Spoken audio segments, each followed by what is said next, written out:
नमस्कार। आज हम एक बहुत ही दिलचस्प कानूनी पहेली पर बात करने वाले हैं। नमस्कार। सोचिए, भारत में आप एक सस्ती किताब खरीदते हैं, लो प्राइस एडिशन, एलपी जिसे कहते हैं। उस पर साफ लिखा है कि भाई इसे सिर्फ भारत या शायद कुछ पड़ोसी देशों में ही बेचा जा सकता है, पर कोई उसे खरीद ले और अमेरिका या यूरोप में बेच दे ऑनलाइन। हाँ, ये सवाल तो उठता है। क्या ये कानूनी है? यही सवाल, बिल्कुल यही सवाल उठा था John Wiley and Sons Inc and ors V Prabhat Chandra Kumar Jain case में। ये 2010 का दिल्ली हाईकोर्ट का फैसला है। हाँ, काफी महत्वपूर्ण केस है ये। जॉन वाइली, केंगेज, पियर्सन जैसे बड़े पब्लिशर्स थे इसमें। बिल्कुल। इन्होंने क्या किया था कि भारत और कुछ दूसरे एशियाई देशों के लिए अपनी जो महंगी इंटरनेशनल किताबें थीं, उनके सस्ते एलपी संस्करण निकाले, ताकि स्टूडेंट्स और लोकल मार्केट के लिए अफोर्डेबल हों। एग्जैक्टली। और इन पर साफ साफ टेरिटोरियल रिस्ट्रिक्शंस थे, मतलब लिखा था कि बिक्री सिर्फ इन्हीं तय देशों में हो सकती है। ये क्लॉज अहम है। लेकिन हुआ ये कि कुछ विक्रेता, जैसे एक कंपनी थी टेक्निशर ओवरसीज प्राइवेट लिमिटेड, और शायद प्रभात जैन भी इसमें शामिल थे, इन्होंने ये एलपीई किताबें खरीदी। भारत में खरीदी? हाँ, भारत में खरीदी, और फिर उन्हें ऑनलाइन वेबसाइट्स जैसे www.alibrisser.com इनके जरिए दुनिया भर में बेचना शुरू कर दिया। और वेबसाइट पर शायद ये भी लिखा था कि कंटेंट बिल्कुल अमेरिकन एडिशन जैसा है, बस सस्ता है। हाँ, ये कहकर के देखो सेम कंटेंट कम दाम में। अब पब्लिशर्स को ये बात पसंद नहीं आई। उन्होंने कहा भाई ये तो सीधा सीधा हमारे कॉपीराइट का उल्लंघन है, कॉपीराइट इन्फ्रिंजमेंट है। और वो दिल्ली हाईकोर्ट चले गए। बिल्कुल। तो चलिए आज इसी केस की तह तक चलते हैं, इसे अनपैक करते हैं। जरूर। तो पब्लिशर्स का मुख्य तर्क क्या था? उनका कहना था कि इन एलपीई किताबों को तय इलाकों यानी डेजिग्नेटेड टेरिटरीज से बाहर बेचना उनके कॉपीराइट का उल्लंघन है। उन्होंने जोर दिया कॉपीराइट एक्ट के सेक्शन 14 पर। सेक्शन 14A उन्हें अधिकार देता है to issue copies of the work to the public not being copies already in circulation. हाँ, ये नॉट ऑलरेडी इन सर्कुलेशन वाला हिस्सा बहुत क्रूशियल है। बिल्कुल। पब्लिशर्स का कहना था कि ये एलपीईज पश्चिमी देशों जैसे अमेरिका या यूरोप में सर्कुलेशन में नहीं थी। भारत में सर्कुलेशन में थीं, पर अमेरिका में नहीं, इसलिए वहां बेचना इशू करने जैसा हुआ। अच्छा, ये उनका इंटरप्रिटेशन था। हाँ। अब यहाँ डिफेंडेंट्स यानी प्रभात जैन और टेक्निशर ओवरसीज, उनका डिफेंस क्या था वो बहुत इंटरेस्टिंग है। हाँ, उन्होंने एक बहुत ही फंडामेंटल सिद्धांत उठाया, फर्स्ट सेल डॉक्ट्रिन। इसे एग्जॉशन ऑफ राइट्स भी कहते हैं। फर्स्ट सेल डॉक्ट्रिन ये क्या है, थोड़ा समझाएंगी? देखिए, इसका मतलब है कि जब कॉपीराइट मालिक या उसकी इजाजत से कोई चीज जैसे किताब की एक कॉपी पहली बार बेची जाती है, तो उस खास कॉपी पर मालिक का डिस्ट्रीब्यूशन राइट खत्म हो जाता है। मतलब जिसने वो कॉपी खरीदी वो उसे आगे बेच सकता है, किराए पर दे सकता है या फेंक सकता है। मालिक उसे रोक नहीं सकता। अच्छा, मतलब एक बार बिक गया तो उस कॉपी पर कंट्रोल खत्म। एग्जैक्टली। डिफेंडेंट्स ने इसी का सहारा लिया। उन्होंने कहा कि कॉपीराइट एक्ट में ही सेक्शन 14A की जो एक्सप्लेनेशन है वो ये कहती है, मैं पढ़ती हूँ, for the purposes of this section a copy which has been sold once shall be deemed to be a copy already in circulation. अरे वाह, ये तो सीधा सपोर्ट करता है उनके आर्ग्यूमेंट को। बिल्कुल। उनका तर्क था कि ये एलपीईज भारत में कानूनी तौर पर बेची गईं, तो फर्स्ट सेल डॉक्ट्रिन के तहत ये कॉपीज ऑलरेडी इन सर्कुलेशन मानी जानी चाहिए, और क्योंकि सर्कुलेशन में आ चुकी हैं तो मालिक का कंट्रोल खत्म। तो फिर इनको खरीदकर एक्सपोर्ट करना इन्फ्रिंजमेंट नहीं हुआ? उनके हिसाब से नहीं। उनका कहना था कि भारत में खरीदी गई लीगल कॉपी को कहीं भी एक्सपोर्ट करने का उन्हें अधिकार है, क्योंकि सेक्शन 14 की एक्सप्लेनेशन यही कहती है। डिफेंडेंट्स ने एक और पॉइंट उठाया था ना, इंपोर्टेशन वर्सेस एक्सपोर्टेशन वाला। हाँ, वो भी एक अहम तर्क था। उन्होंने कहा कि कॉपीराइट एक्ट सेक्शन 51B(4) में गैर कानूनी प्रतियों के इंपोर्टेशन यानी आयात को तो इन्फ्रिंजमेंट माना गया है, लेकिन एक्ट में कहीं भी एक्सपोर्टेशन यानी निर्यात को इन्फ्रिंजमेंट नहीं कहा गया है। तो उनका कहना था कि अगर कोई उल्लंघन हो भी रहा है तो वो उस देश के कानून के तहत होगा जहां ये किताबें इंपोर्ट हो रही हैं, भारत में नहीं। भारत से भेजना कोई जुर्म नहीं है। ये तो काफी स्मार्ट दलीलें थी। पब्लिशर्स ने इसका जवाब कैसे दिया? क्या उन्होंने फर्स्ट सेल डॉक्ट्रिन को चैलेंज किया? बिल्कुल। प्लेइंटिफ्स यानी पब्लिशर्स ने कहा कि डिफेंडेंट्स की फर्स्ट सेल डॉक्ट्रिन की समझ गलत है। उन्होंने दिल्ली हाई कोर्ट के ही एक पुराने फैसले का हवाला दिया, penguin books limited versus India book distributors. अच्छा, उस केस में क्या हुआ था? उस केस में कोर्ट ने माना था कि कॉपीराइट लॉ फंडामेंटली टेरिटोरियल होता है।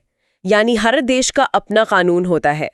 प्लेंटिव्स ने तर्क दिया कि भारत में अगर रीसेल पर रोक नहीं है फर्स्ट सेल डॉक्ट्रिन के कारण, तो इसका मतलब ये नहीं कि दूसरे देशों में उनके अधिकार खत्म हो गए। मतलब टेरिटोरियलिटी का सिद्धांत फर्स्ट सेल से ज्यादा जरूरी है। प्लेंटिव्स का यही कहना था। उन्होंने कहा कि फर्स्ट सेल डॉक्ट्रिन सिर्फ डोमेस्टिक सेल्स पर लागू होता है, इंटरनेशनल एक्सपोर्ट पर नहीं। उनका तर्क था कि एक्सपोर्टेशन को रोकने का अधिकार सेक्शन 14 के इशू कॉपीज वाले अधिकार में शामिल है। तो मामला काफी पेचीदा हो गया। एक तरफ फर्स्ट सेल डॉक्ट्रिन और सेक्शन 14 की एक्सप्लेनेशन, दूसरी तरफ टेरिटोरियलिटी और सेक्शन 14 का इंटरप्रिटेशन। कुल और यहाँ पर जस्टिस मनमोहन सिंह का एनालिसिस बहुत महत्वपूर्ण हो जाता है। उन्होंने डिफेंडेंट्स की फर्स्ट सेल डॉक्ट्रिन वाली दलील को इस केस में कम से कम अंतरिम स्तर पर खारिज कर दिया। खारिज कर दिया? क्यों? सेक्शन 14 की एक्सप्लेनेशन तो काफी साफ लगती है। हाँ, लगती है, लेकिन कोर्ट ने 2 मुख्य कारण दिए इसे खारिज करने के। ये समझना बहुत जरूरी है। पहला कारण था ओनर वर्सेस लाइसेंसी राइट्स का फर्क। मालिक बनाम लाइसेंसी, इसका क्या मतलब हुआ? कोर्ट ने गौर किया कि ये एलपी किताबें असल कॉपीराइट ओनर्स प्लेंटिव्स 1, 3, 5 यानी वाइली यूएस, सिंगेज यूएस, पियर्सन यूएस ने नहीं बेची थी। अच्छा, तो किसने बेची थी? ये उनके एक्सक्लूसिव लाइसेंसीज प्लेंटिव्स 2, 4, 6 यानी वाइली इंडिया, सिंगेज इंडिया, पियर्सन इंडिया ने भारत में बेची थी। और ये बिक्री लाइसेंस एग्रीमेंट के तहत हुई थी, जिसमें साफ तौर पर टेरिटोरियल रिस्ट्रिक्शंस थे। ये फर्क महत्वपूर्ण है। बिल्कुल।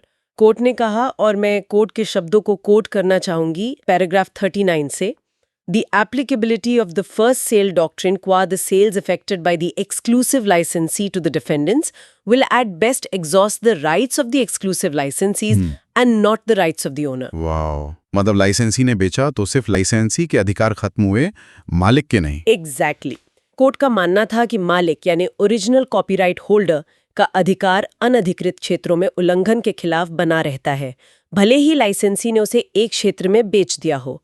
लाइसेंसी की बिक्री मालिक के अधिकारों को पूरी तरह से खत्म नहीं कर सकती, खासकर जब बिक्री खुद टेरिटोरियल रिस्ट्रिक्शंस के साथ हुई हो। ये तो बहुत ही न्यूआंस्ड पॉइंट है। तो पहला कारण बिक्री लाइसेंसी ने की, मालिक ने नहीं, और वो भी शर्तों के साथ। जी। दूसरा कारण क्या था? दूसरा कारण था इंटरनेशनल वर्सेस रीजनल एग्जॉशन का सवाल। एग्जॉशन माने वही फर्स्ट सेल डॉक्ट्रिन वाला कॉन्सेप्ट? हाँ, वही सवाल ये था कि क्या भारत में इंटरनेशनल एग्जॉशन माना जाता है या रीजनल एग्जॉशन? इनमें फर्क क्या है? इंटरनेशनल एग्जॉशन का मतलब है कि अगर कोई कॉपी दुनिया में कहीं भी एक बार कानूनी तौर पर बिक गई, तो उस पर मालिक का डिस्ट्रीब्यूशन राइट पूरी दुनिया में खत्म हो जाता है।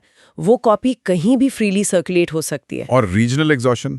रीजनल एग्जॉशन का मतलब है कि अधिकार सिर्फ उसी क्षेत्र में खत्म होते हैं जहां पहली बिक्री हुई थी। जैसे अगर ईयू में बिकी तो ईयू में अधिकार खत्म, पर अमेरिका में नहीं। अच्छा, तो भारत में कौन सा सिद्धांत लागू होता है? यही सवाल था। कोर्ट ने Warner Bros Entertainment Inc v Santosh VG case का जिक्र किया। कोर्ट ने नोट किया कि यूएसए में सुप्रीम कोर्ट ने कर्टसिंग केस में इंटरनेशनल एग्जॉशन को मान्यता दी थी, पर यूके और ईयू में रीजनल एग्जॉशन का सिद्धांत चलता है। तो भारतीय कानून क्या कहता है? जस्टिस मनमोहन सिंह ने पाया कि भारतीय कॉपीराइट एक्ट में इंटरनेशनल एग्जॉशन के बारे में कोई स्पष्ट प्रावधान नहीं है। एक्ट ये नहीं कहता कि कहीं भी बिकने पर भारत में अधिकार खत्म हो जाएंगे। इसलिए उन्होंने अपनी राय दी, और ये पैराग्राफ 41 में है।